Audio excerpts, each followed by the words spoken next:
I got to uni, I started coaching very early in university. I started rehabbing really early in university. And then I realized that I wanted to know more about track and field. I found Dan Pfaff in the States. I went to the States and did my master's thesis on him. I came back 6 months later. He got employed and got brought to England in the build-up to our 2012 Olympics, and that was great because I got to learn under him.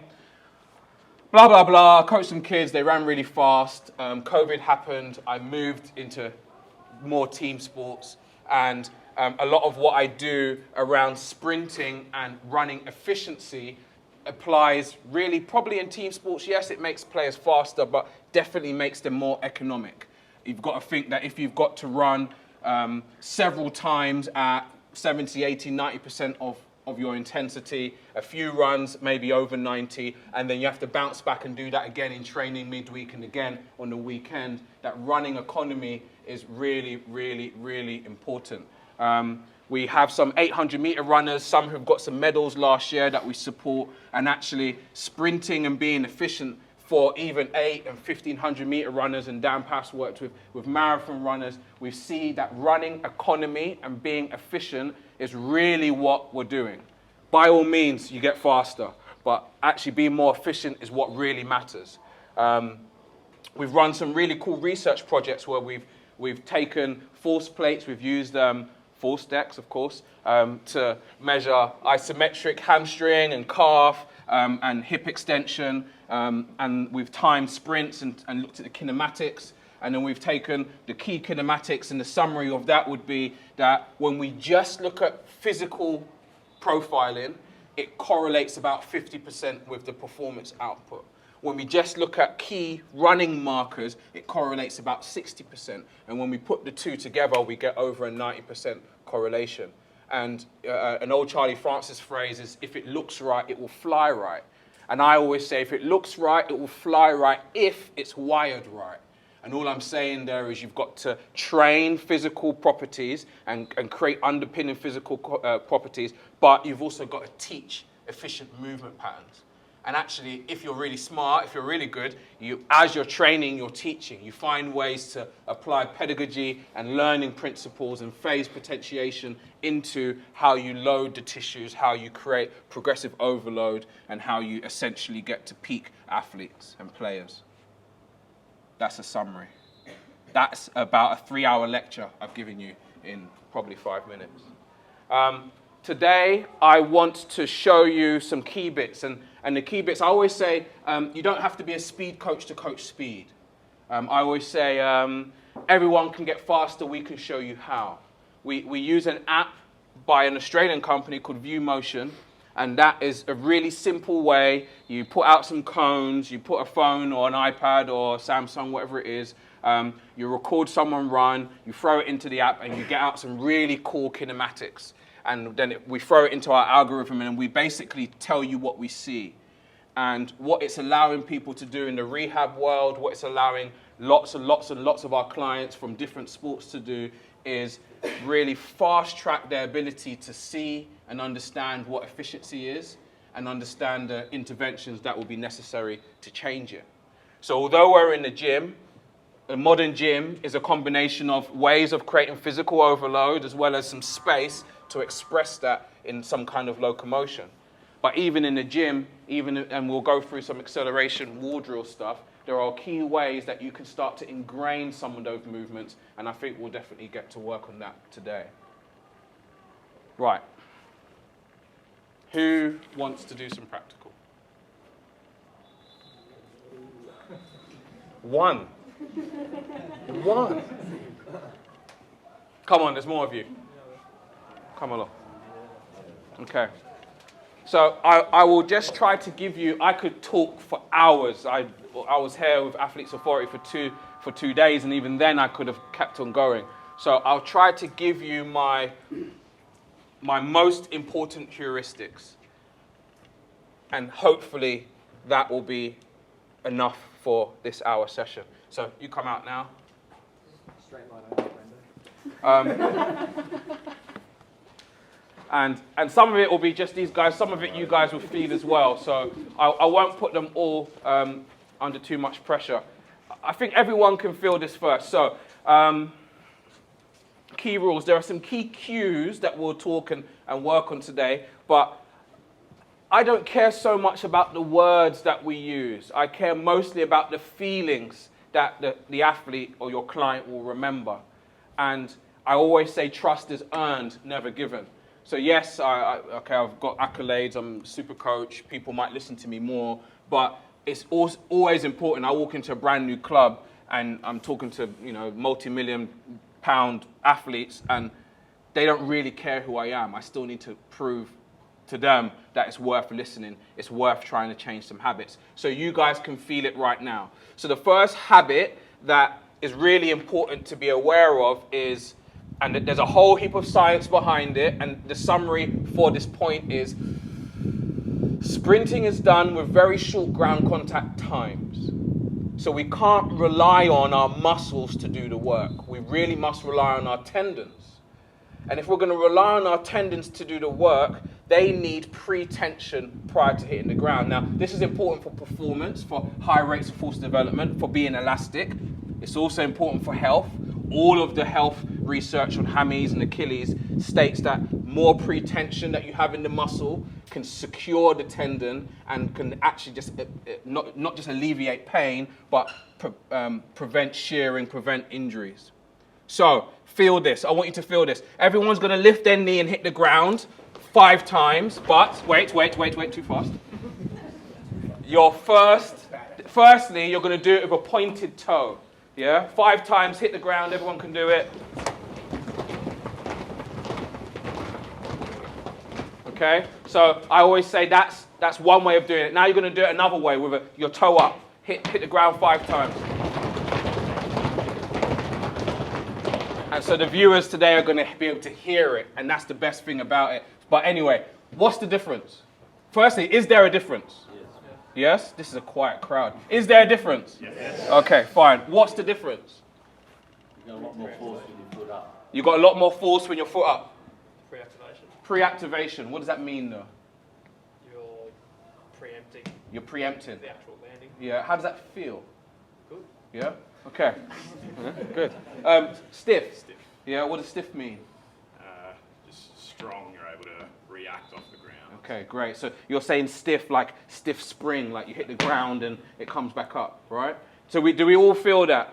And if you didn't even feel it, there's going to be some motor morons amongst the group, so I don't mind that. Even if you didn't feel it, you heard the difference, right? And so that's the first thing, is that toe up is a great way. It's not just everyone can cue, get your toes up, get your toes up. Some people might be saying, run on your toes. That's the devil's cue, right? Toe up is a key cue. Dorsiflexion is a key cue. But saying the word dorsiflexion again and again and again to athlete won't change their movement pattern. They need to know what it sounds like, what it feels like, and the why behind it. And you need to sometimes contrast the bad with the good so they can make sense of it. So toe up is a great way to prepare your foot for the ground. And actually, it's a great way to bounce off the floor. Now, I want you to try it one more time. This time, you're going to feel or think about the weight of your leg and how easy it is to lift it, okay? So again, a couple pointy, evil, and then a couple toes up, yeah? Okay, so is there any difference in lifting your thigh?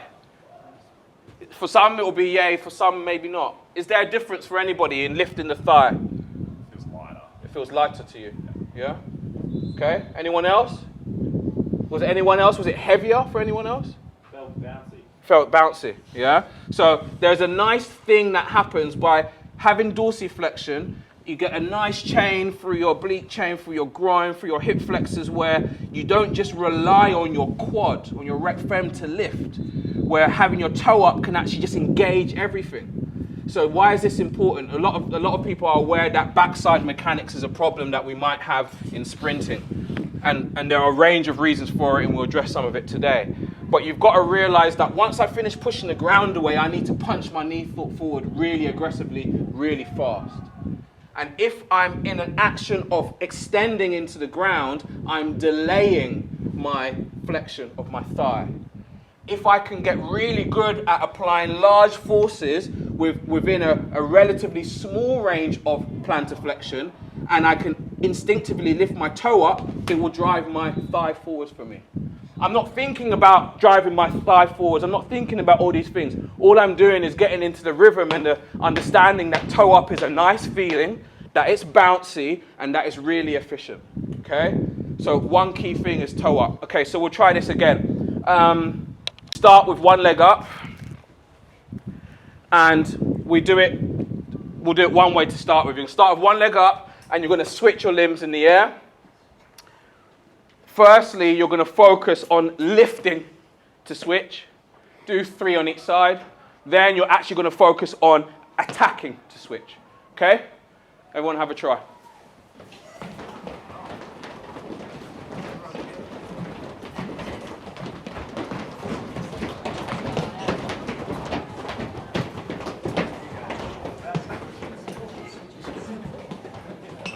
Okay. Is there a difference? No nodding or shaking heads. I want to hear it, okay? Yes. Is there a difference? Yes. Okay, what's the difference? Hitting the ground harder when you attack it more. When you attack, you hit the ground harder. Okay, is that a common theme? Attacking is more aggressive, is more powerful? Okay. Anything else about it? It's reflexive. It's reflexive. What does that mean? So when you attack the ground, the opposite hip drives up. Okay. As a reflex. Awesome. Yeah. So by pushing down, it can encourage my other thigh to come forward. Yeah, or come up. Great. Anything else? Okay, everyone try it again. I want you to ask yourself, which one's more stable, less stable? Okay? Where is that stability coming from? Okay? Have another try.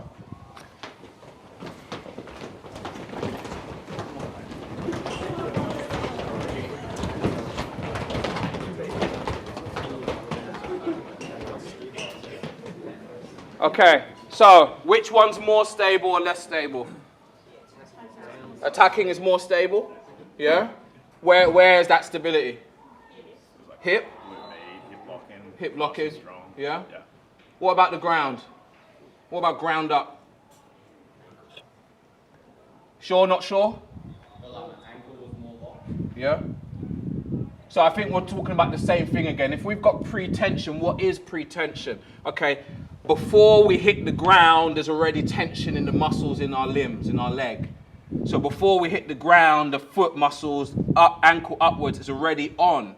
So by the time you're on the ground, you're on, you're ready. As opposed to when you're just lifting, the other leg is passively falling to the ground and it isn't ready for the ground. So there's this great thing that if you attack down, you get more force, you get reflexive action. And I didn't mention reflexive work, the importance of reflexes. The faster and faster you run, from step 1 up to step 30, every step's getting faster.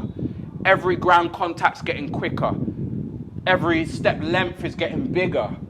And you haven't got the cognitive space to actively have to think too much about moving your limbs. So you want to choose and you want to ingrain a pattern that will help you move your limbs fast, essentially.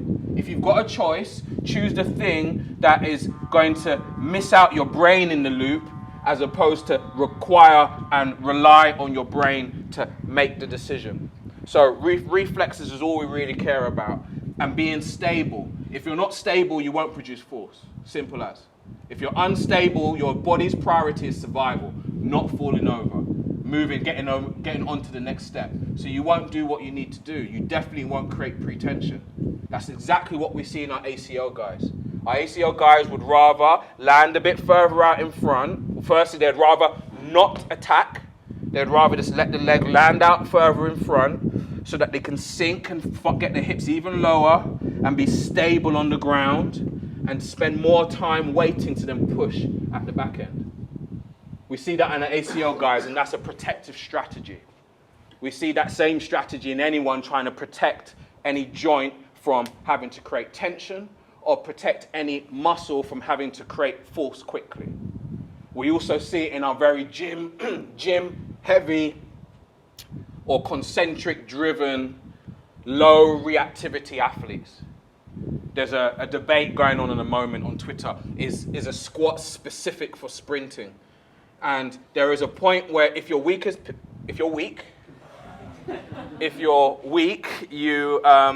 anything will make you faster.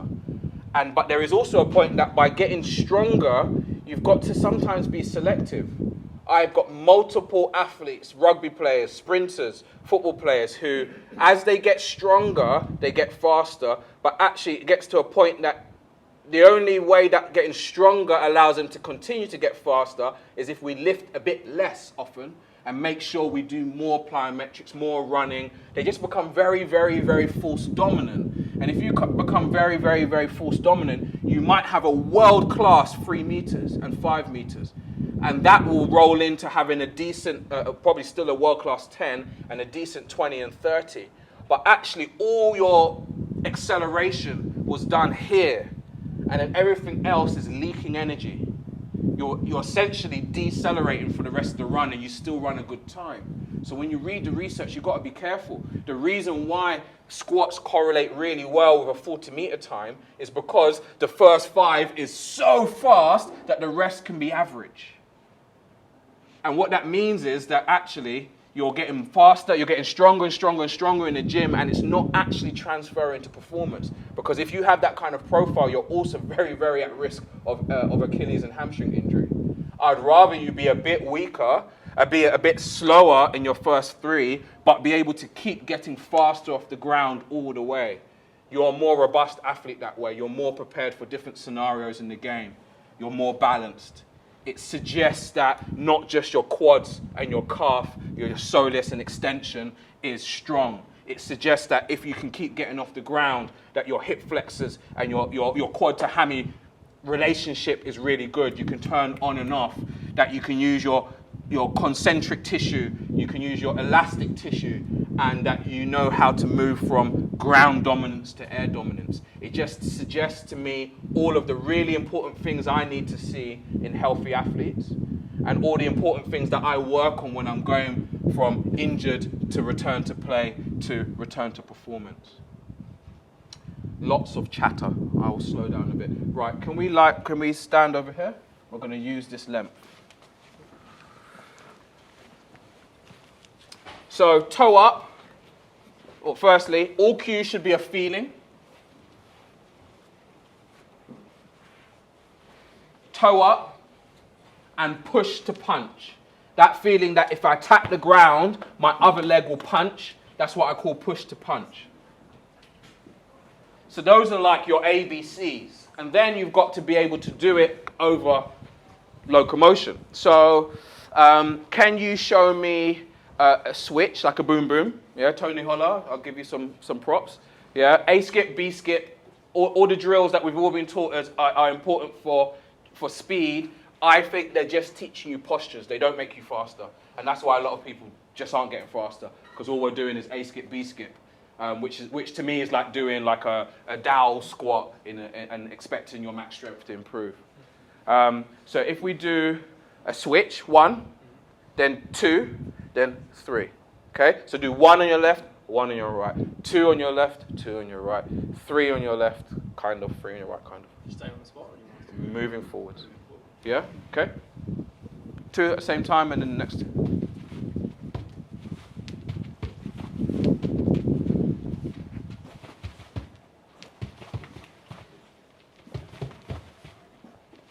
Okay.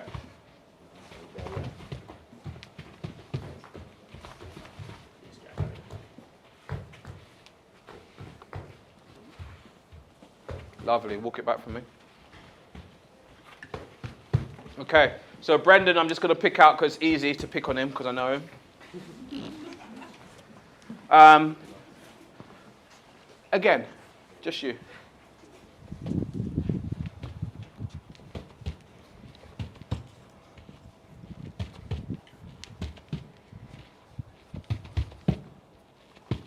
Lovely. Come back.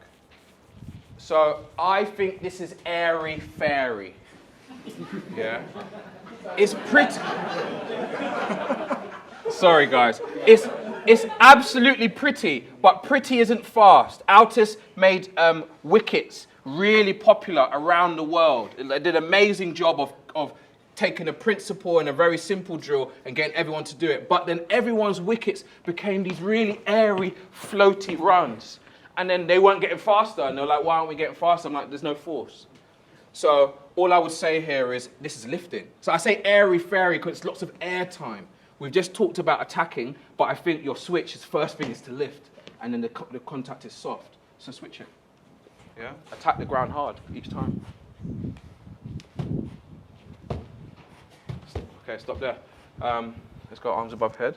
So first, I'll tell you what I see. I see this position, and the first thing I see always is the lifting leg. I don't see the first movement being down. I see the first movement being up, even like a little pre-jump to start the up. Yeah. So let's go arms above head. Let's go really long, squeeze bum. Yeah, great. Let's lift your knee. Okay. Your first movement is to attack down.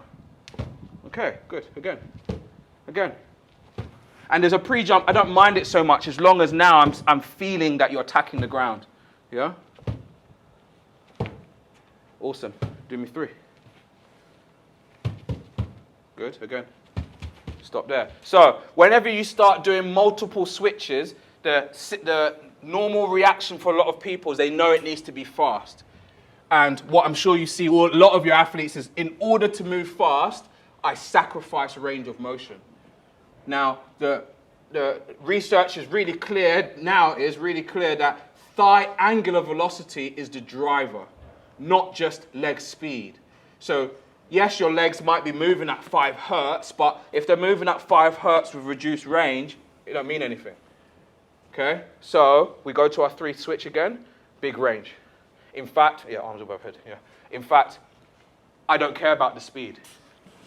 I care about the range and the force, and as you become familiar, then you can speed it up. Okay, let's go. Yeah. Awesome. Okay, lovely, stop there. So then the last thing is fireworks. I say you need to crush cockroach. Yeah, don't tickle the cockroach, you must crush it. Okay, again. Good. Lovely. Awesome, fine. So as I go through the process and I start to address my big rocks, and I'm now seeing the postures I want and the reflexes I want, now I just want to make sure the output happens. Okay? So we go again. We can use your arms. And let's just do like a high knee all the way. Yeah? 15 meters. Yeah. Just at the front. Not like that. Do it how you've been doing, but you can open it up like a dribble bleed. Okay. Yeah.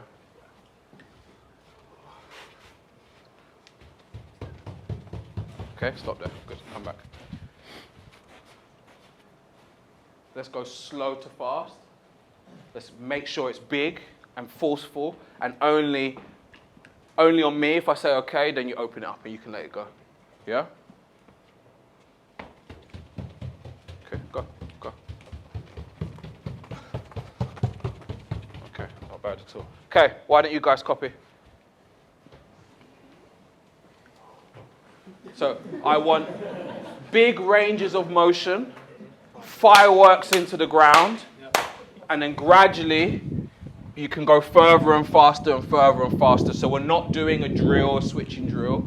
We're starting here, find your big shapes, and then gradually just make it faster and faster, as far as you want. Okay? Don't hit the cameraman, he's expensive. Don't hit me. Yeah.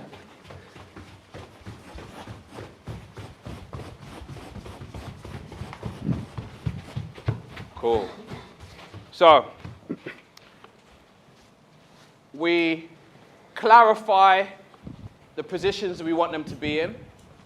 We give them an opportunity in a static posture. Then we add some velocity. Now, what if they're just not getting it? Can you guys each get a 20K plate, please? And we'll pull it on the hard ground.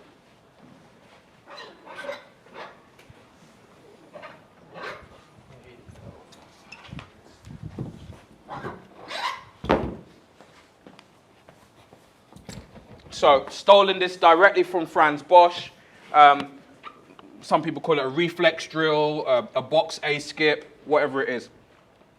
It's just whole learning and having an output to feel it. So the rules of this drill, and it's for max velocity, the rules are that I start long, high knee position, nice upright posture, that I hit the ground with a solid foot and a straight leg, and that I bounce back onto the plate, but I must land with a straight leg. Okay? So the alternative could be that I hit the floor, I could sink. Firstly, I could hit the floor toey, which would make me sink, and then I could just shuffle back onto this plate and finish my extension on the plate.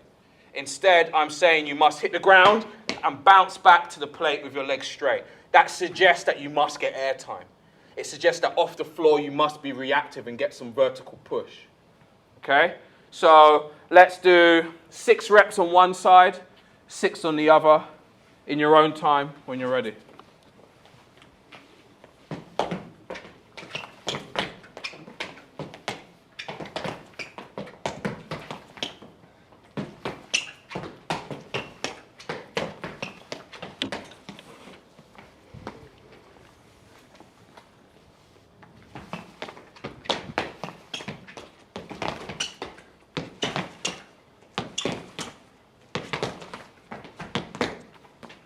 Okay, so when I see things I want to address, I can do it in different ways.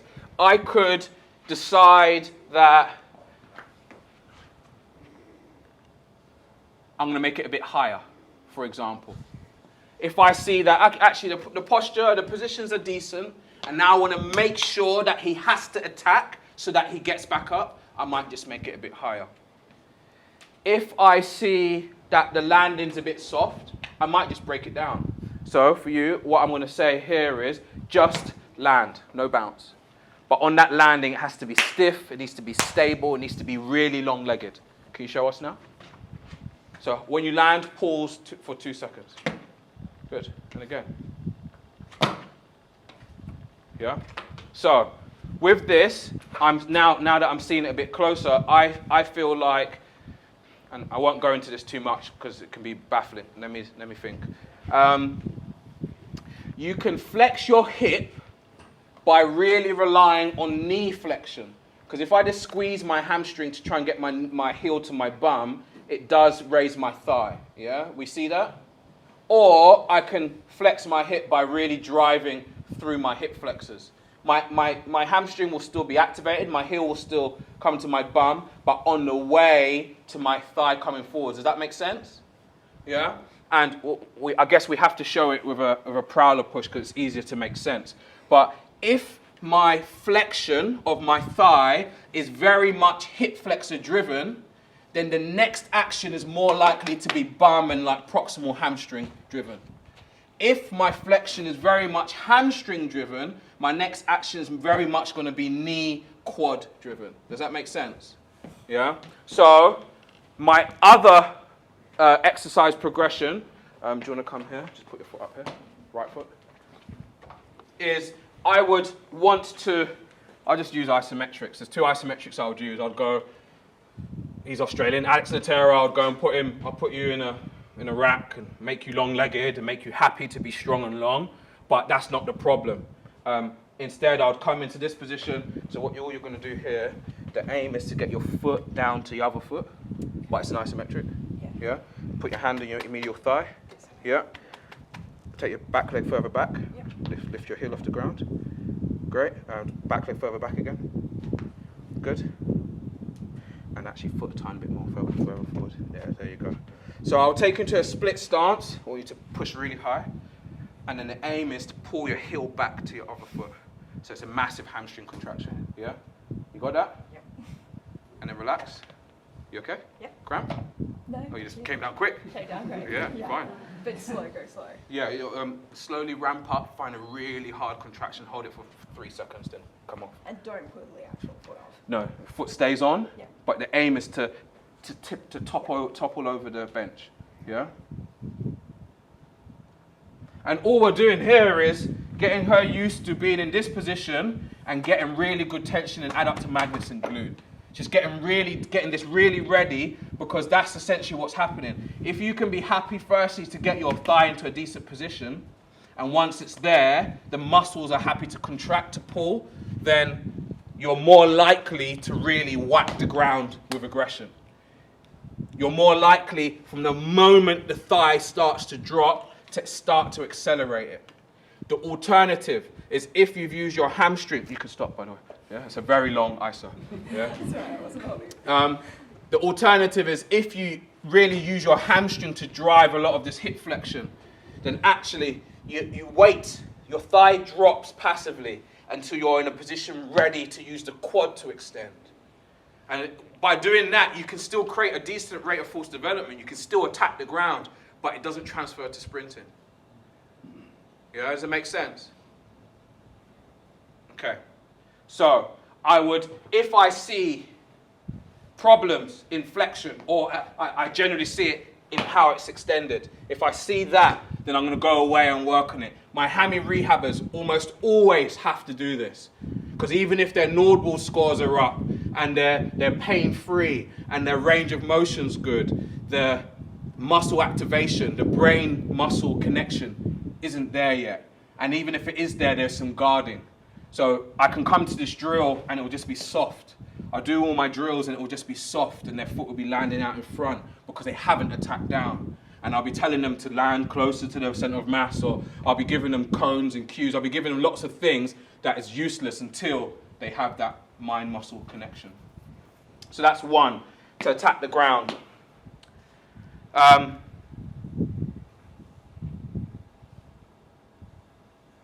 I would do variation of height, small, medium, big boxes, even in the early sessions. I like the variation. On the small box, you have the opportunity to be really fast. As the box gets higher, you have to tune in your force output and your air time to make sense of it. We're going to move on. Let's go back over here.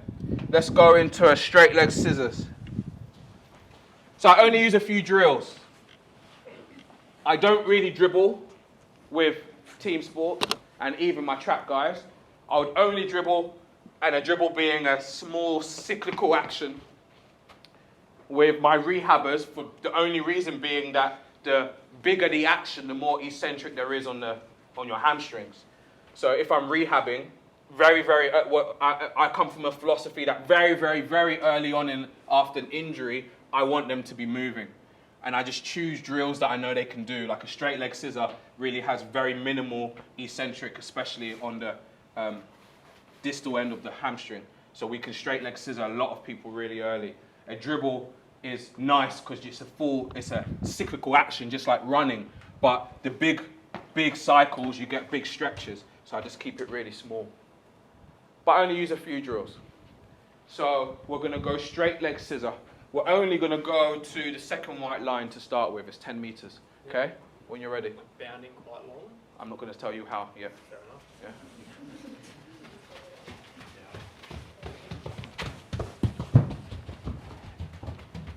Cool. Walk it back.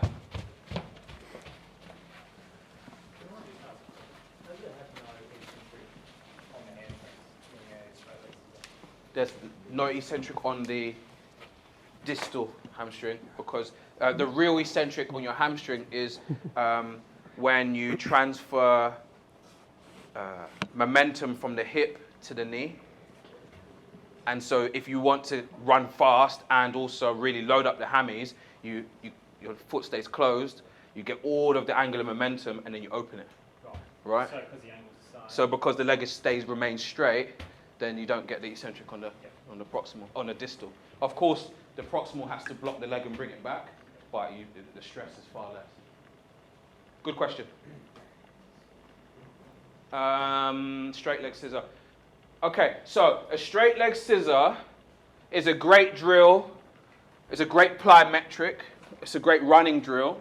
But some of the puzzles that most of your guys will have in max velocity doesn't come from their inability to run with good upright postures. It mostly comes from their inability to transition out of acceleration into upright running. Yeah? So a straight leg scissor is a great opportunity to teach the rhythm required to transition. Let's go another 5 meters this time. Yep. I want us to go from small to big, from slow to fast, from longer to shorter ground times. Yeah? Yep. Okay, when you're ready.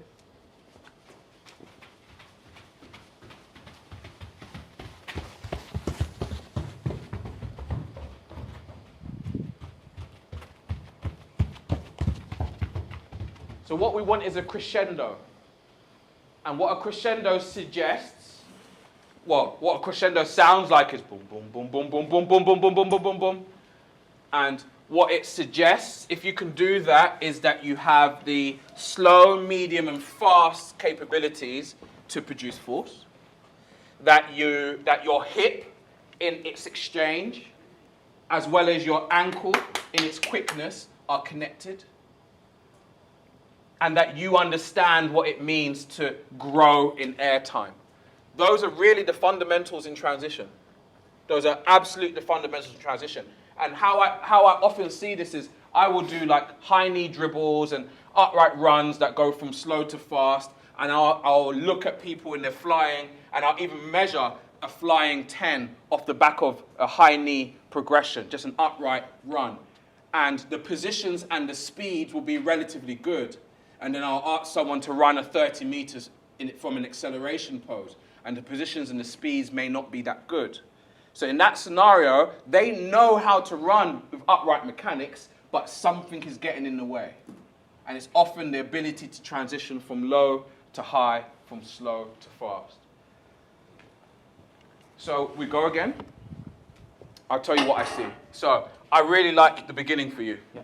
I really like most of it. And then when it's time to go faster, your revs go up, your velocity doesn't change much. Yeah? Your distance doesn't change much. In fact, you go from pushing the ground to lifting. Yes. Yeah? So whatever pattern you find at the beginning, keep it. And for every extra bit of velocity that you add to your leg speed, you need to feel it in displacement. Yeah? Okay? You by yourself. Let's go.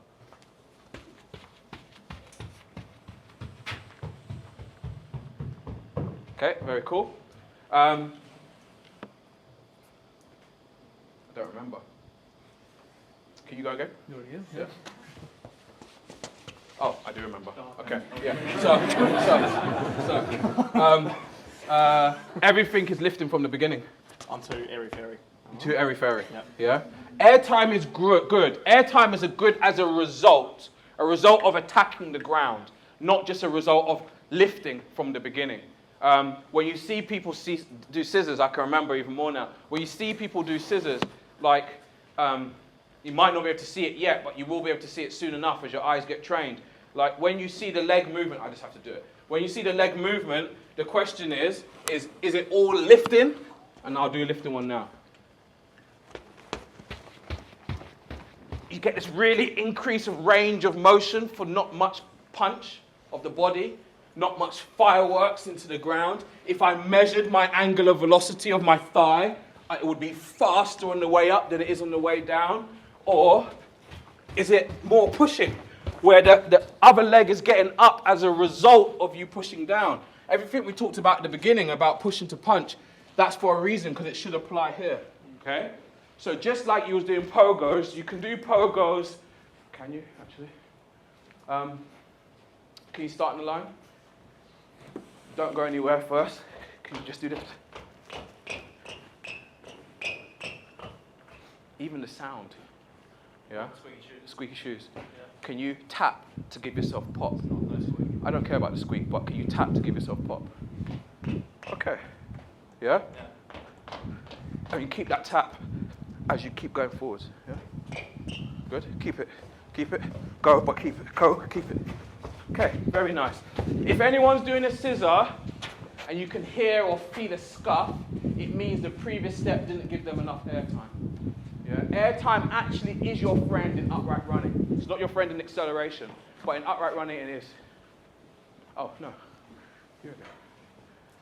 I'm happy you experimented. It threw off your rhythm, but you were finding things. Yeah. I'm happy. What I saw was good. It's a good problem to have. Go again. Same thing.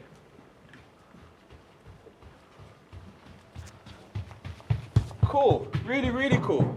Okay? So as you're getting faster towards here, you're feeling unstable. Give yourself airtime. Yeah? When you've got momentum, airtime gives you stride length. Yeah. It's like if I want to throw something really far, I put it at a tilt because it'll go further, right? So walk back, go again. You go again now.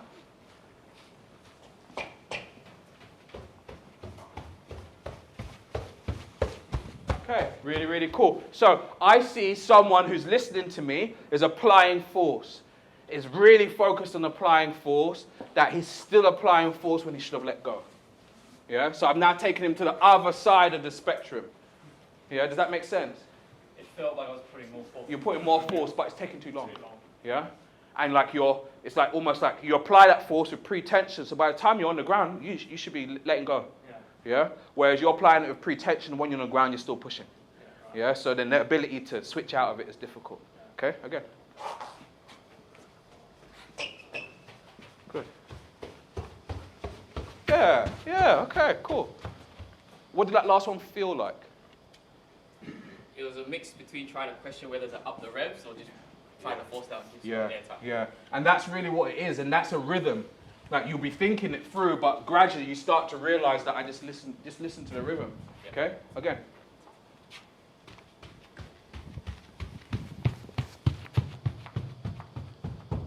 Okay, if you stop there, turn around, you're going to go straight away in about 10 seconds.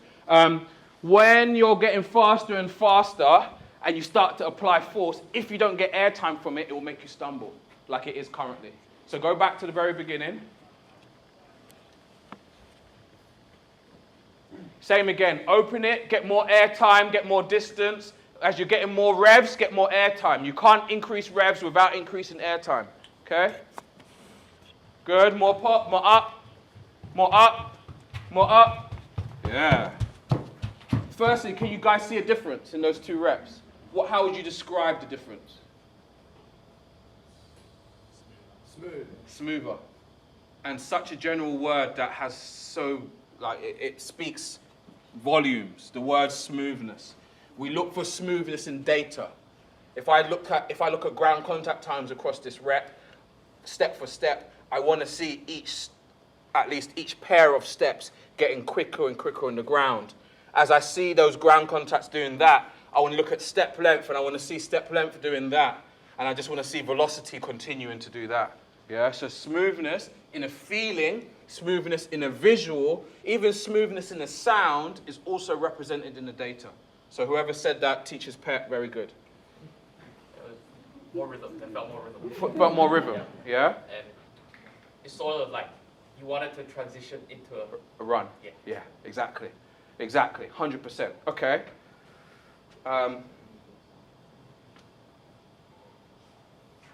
We're going to move on to a high knee.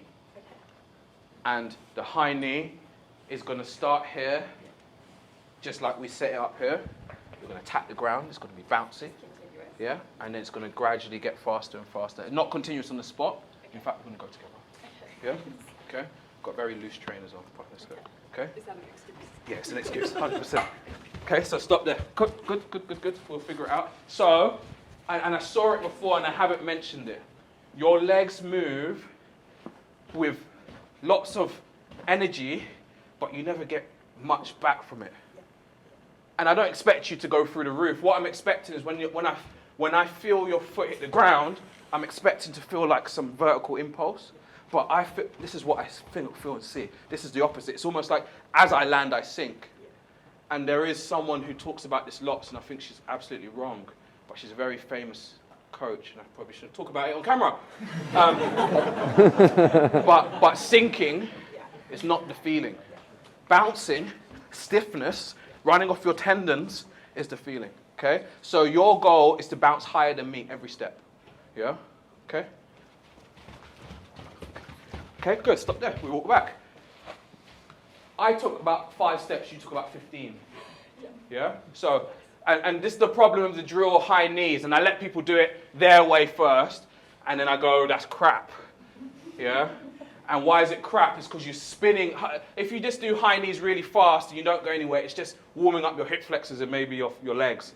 But it's not really a drill for locomotion and for speed. Yeah? So feel that I took hardly any steps. Yeah? Yeah. Good. Hit your knee to my hand. Okay, good. Walk back. Good. So your knee to hand, feel bouncy. Okay. Good. Really like it. Good, good. So now we have the pattern. This is a better pattern for me. Okay, so we're going to open this up. Don't let me win. Yeah? You must maintain this, but don't let me win. Okay? Ready? Go. I'm going. I'm going. I'm going. I'm going. Good, good, good, good. Very nice. Good. Turn around, we go again. Fireworks, more airtime. Yeah, fireworks is cracking the ground. Cockroaches. Yeah? Okay? Good, good, good. Go. Go, go, go. Lovely, stop there. Awesome. That's all I would do to set up max velocity. You can get most people over 25 meters. It's probably you need that amount of distance to do a high knee drill where they're attacking and getting airtime from it. They're being reactive of the ground, they're being reflexive, and they're growing smoothly. By the time they're at 20 meters, I'd probably wager with you. If you've taught them well enough and it's growing in velocity, by the time they're at 20, I bet you their positions will be better than if you ask them to do a flying sprint. I bet their velocities will be even similar, maybe even faster than their flying sprints if you went over 30 or 40 meters. We do it all the time. And I bet their effort, mental effort will be higher. You're teaching them something new. Physical effort will be lower. So it becomes easy speed. And if you perceive a stimulus to be easy, it has less of a stress on you. If you need lots of effort, physical effort to create that stimulus, it has a higher stress on you. There was a question? I was just going to ask just because I see a fair bit of this. And I'm guessing you wouldn't break things down and do them in isolation. But let's say we have this issue where you're getting high limb velocity but low stiffness and low return. What's your process for using as a diagnostic tool for other training interventions? Maybe more, I know this is a plyometric activity as well, but more, more clinical plyometric interventions. Would you take someone like that back and go, yeah, we're going to keep this in so that you're familiar with it and you're going to tune it, but actually we're going to spend a lot of time as well on hobos and hurdle hops or whatever it is? So I'm very much a, complex training all stimulus at the same time kind of guy. So across the year, I'm going, so little talk on, I guess, periodization. I'm going short to long in my acceleration work. I'm going slow to fast in my acceleration work. So I'm starting with 5s and 10s. I'm doing heavy, medium sled or steep hills, right? That's my excel day. On my max V day, even in my winter training when I'm not doing any max velocity truly, so it's really called an upright day, I'm doing my scissor blees, my dribble blees, my variations. The distance is probably a bit shorter than later on, so I'm probably still going short to long with that, but the volume is definitely a bit higher than later on. So I'm building physical capabilities, etc., through those drills and exercises. Before each running session, and maybe also within my gym sessions, I'm doing my plyometrics. And I'm going, I'm going vertical to horizontal as a progression. So I'm doing pogos. Let's just say let's say my volume stays near enough the same, but my early progressions are very much about being vertical. And as I go through my cycle, I'm asking for more distance. They're moving on to hurdle hops. They're moving on to double leg bunnies, etc. So because I'm doing each string always at the same time, if I saw this early doors, I could say, this is more physical than technical. But I probably wouldn't worry. I would just say, well, that's why my early cycles are more volume, are less velocity, because it's just part of the progression, right? So the individualization to address the fact that it's more physical than technical probably wouldn't really affect much beyond I might tag some extra ones in the gym where I can have my 20% of individualization. And I might, that's probably it, if I'm honest. Yeah? Does that answer your question? Yeah, it does. Yeah. Sorry, Jonas. In that scenario, how much of it technical would it be? Because I think I've heard you say somewhere else where that's the case would be a cue would be to be taller and hit the ground harder and under you. Yeah. And how much will that fix until you just have to test it out? Yeah, definitely. If you can say something as a cue or demonstrate something as a cue or superset this with some ISOs again, and it works, then great, keep doing it. If it doesn't work, it's definitely physical or your crack coach. Yeah, it could be both, right? But then you don't, I wouldn't, again, change my plan. I would just have more patience. I would, as I'm going short to long or I'm increasing velocity, I would probably deter my progression. If I think it's more technical, I will go through steps of progression and get it fast and get it intense, because the only way to really change it is to stress test it at the real velocities. If I think it's physical, I'll restrain it, I'll keep it small, I won't let it get too fast too early, because when I do let it get fast, it's just going to break down anyway.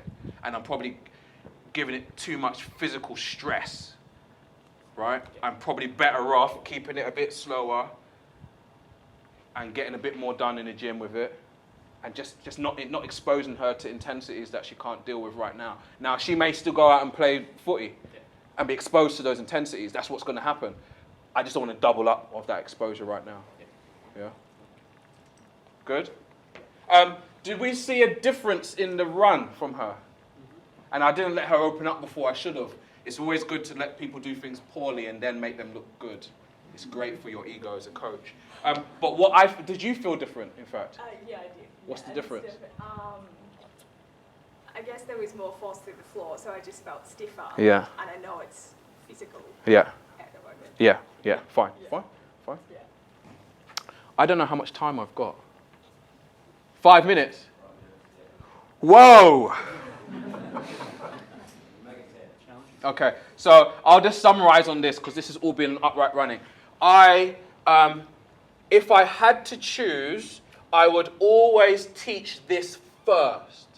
Hence why I started that way. Even early in pre-season, and I'm going short to long, and I'm in a team sport, and I care mostly about acceleration, I would always teach this first. It makes things safer. It creates rhythms and habits and reflexes that transfer everywhere. And if you don't know where you're transitioning to, when you do your acceleration work, you're almost blind.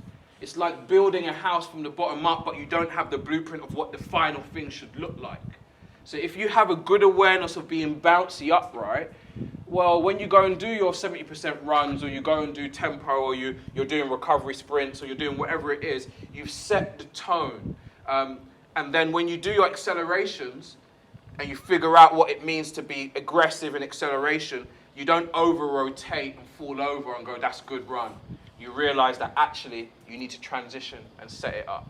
So upright running is 100%, even if you're a prop or all you do is small space work, it's a great way, if anything, to keep the balance of your posterior to your anterior chain.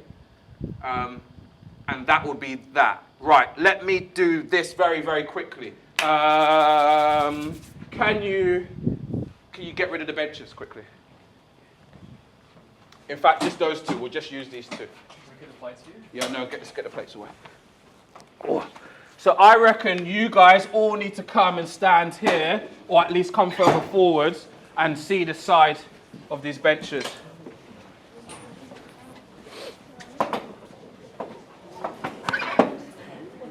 I've been talking so slowly and relaxed, forgetting that there's a time limit. So, he's giving me 10 minutes.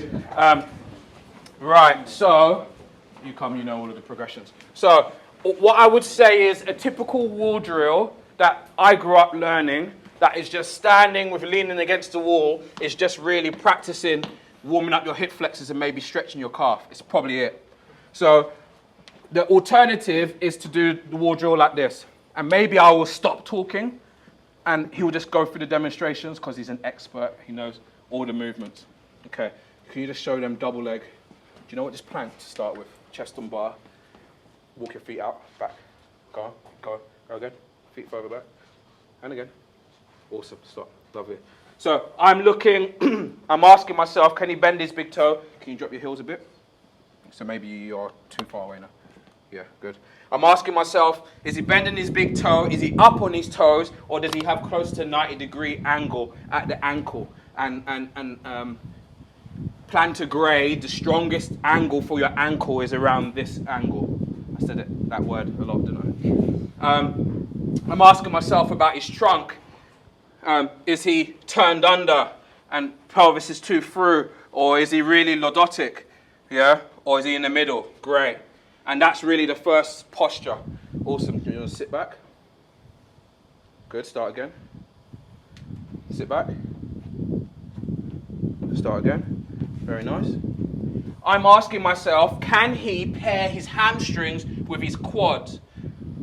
Acceleration, stand up for a second. Acceleration is definitely a quad-driven movement. The research will tell you that, the EMG will tell you that. But there's a word called, there's a phrase called Lombar's paradox, which is that even though it's a knee angle quad thing, that it's driven by the hip, right? And you Google it after this. So if you come back, what that means is if he can have shin discipline when he sits back, ankle again, no.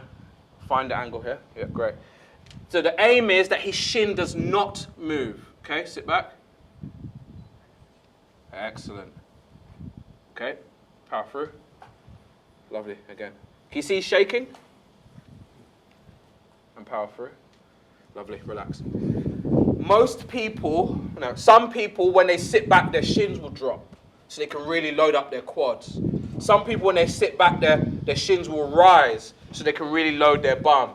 You want your bum and your quads, you want your whole triple joint extension flexion to work concurrently. And with a lot of your patella guys, if they're sore in their patella, when they do this drill and they let their shins drop, they will say, no, I don't like it, it hurts my knees. And when they do this drill and you teach them to control their shins, they'll say, I don't feel it in my knees anymore. And that's really just the main message is that acceleration, everyone looks at the squat and your quad development because some of the research says it, and it makes sense that it's a knee-driven exercise. But if you can't get your bum and your hamstrings involved, it only transfers, your gym strength only transfers to your first 3 meters, 3 to 5 meters. If you can control your shins and have shin discipline, realize it's not just about the quad and hammy, it's also about the calf and Achilles. If you can do that, then actually your gym strength transfers to your whole run. It allows you to transition organically. Organic transition just means that all you have to do is keep attacking back and pushing the ground away, and your hips will rise and your trunk will rise. A less organic transition is you push, you stumble, and then you force yourself to stand up. You lose all of your whoosh. It's like going from gear 1 to gear 2, gear 3, stalling a bit in order to go to gear 4. You lose your whoosh. Okay, let's go single leg as an isometric to start with.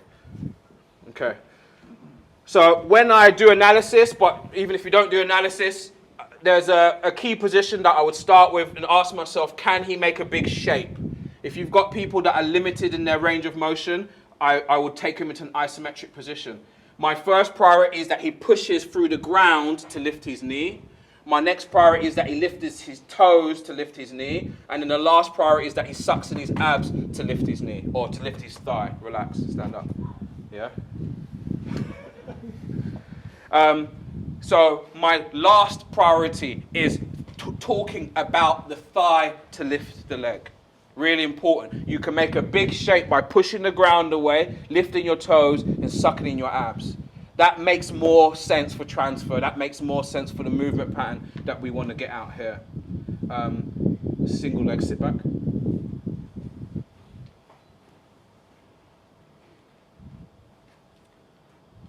Good, start again. Got to control the shin. So find the angle first in your ankle. Good, hold that angle. Awesome. Okay. Drop the knee. Lovely, start again. Find that again.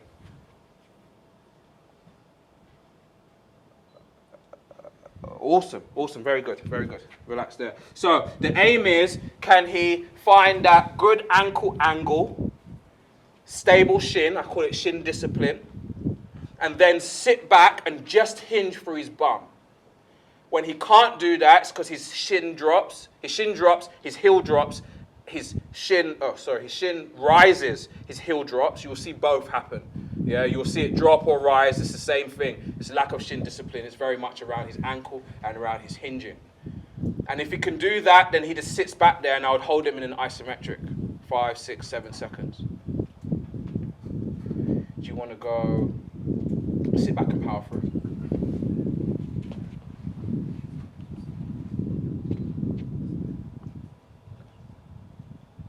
Start again.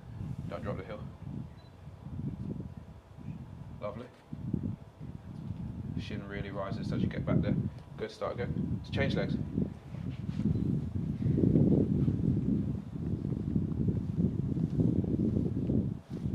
Lovely, keep going, keep going, keep going. Awesome, punch through. Okay, one more. Shin's dropping, start again. Very good, very good. Good, push through the ground. Lovely, stop there. So, I haven't said, most of my cues for shin dropping or rising is my hands. And I just say, don't touch my hands. So if they're always raising their shin, I put my hand behind them. And the kinesthetic is just there. If they always drop it, I put my hand in front. If it's irregular, I do both. My hands are always hovering. When the heel drops, I lift it with my foot. It's a bit of a reminder. Yeah. Once he's down and he's good at finding that posture, the biggest priority is that we push to punch. Most people, when they're in that bottom position, in an RDL position, they will throw the back leg to initiate it. No, you do want that leg to come through aggressively, but it's initiated by pushing through the ground. If you don't have the shin discipline, if your ankle drops, then it's very difficult to push through the ground. Yeah. So pushing through the ground is always going to be my major driver to find that end position. And those would be the main things. And so my ACL guys, my patella guys, my Achilles guys, this is just a drill that I use a lot. And it becomes the beginning prior to, I mean, it might be a warm-up, but definitely if they can't do these things well and they're rehabbers, I often don't bother moving to my prowlers and my acceleration runs. I do this very early in rehab, and I'll do it as late as my healthy players halfway through the season are still doing these. Instead, they're holding these positions for longer, they're doing more volume, I'm using bands, lots of different variations based on if they need more projection, switching, or reactivity. These are literally the ABCs. But for the athlete, it also becomes a really important awareness. If you're very quad dominant, you can never really control your shin. The only way of getting power is to drop. You have glute amnesia. It's maybe a fake term, people don't like it. But the reality is true, is that when you start to have to use your bum, you don't like it. It's foreign. It's hard to find the mind-muscle connection.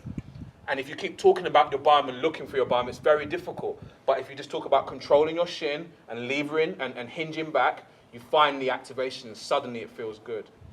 Yeah, maybe last thing, give us some feedback, because you've done this a few times. We did this a couple months ago.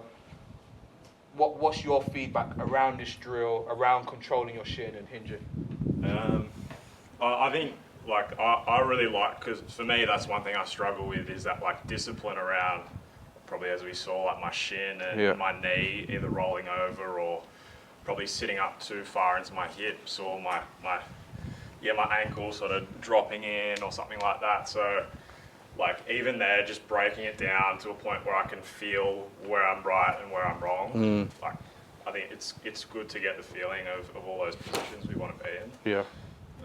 Good. And look, I started it that way and I'll finish it this way. I think all of our cues, all of our drills, everything we're doing, mostly are at sub-intensities than what the guys really need to do it at.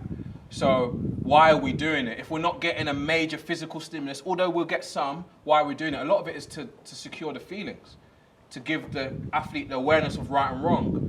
Because they're going to get more reps done on the field. They're going to get more reps done maybe by themselves. You're going to go into speed work with 20, 30, 40 players. You need them to be empowered with the difference between right and wrong. Otherwise, it's very difficult to get the improvements that you want over the season. If you've only got 12 minutes or 15 minutes on the pitch to do your speed work, you can't use that time to do all your coaching. I always get the excuse from people, oh, we can never get our players faster because we only have 2 15-minute sessions a week.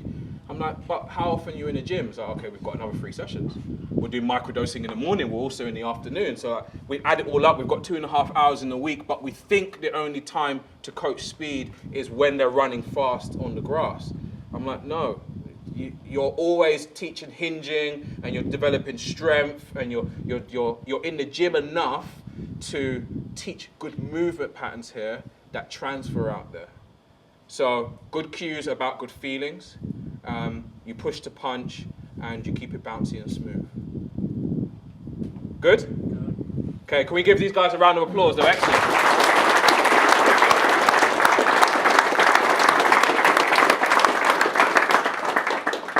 Thank you very much.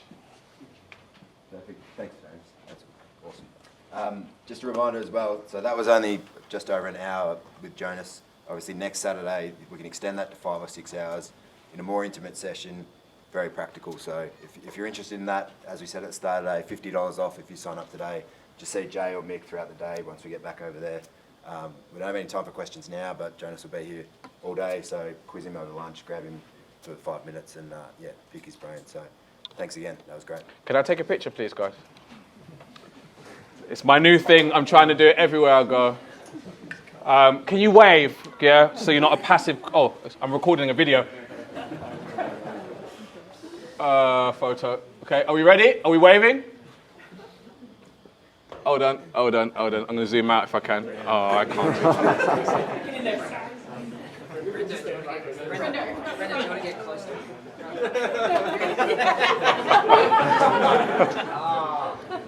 Guys, I'm going to post this. Please tag yourself or comment on it on our social media. Thank you very much, guys. Give yourself a round of applause.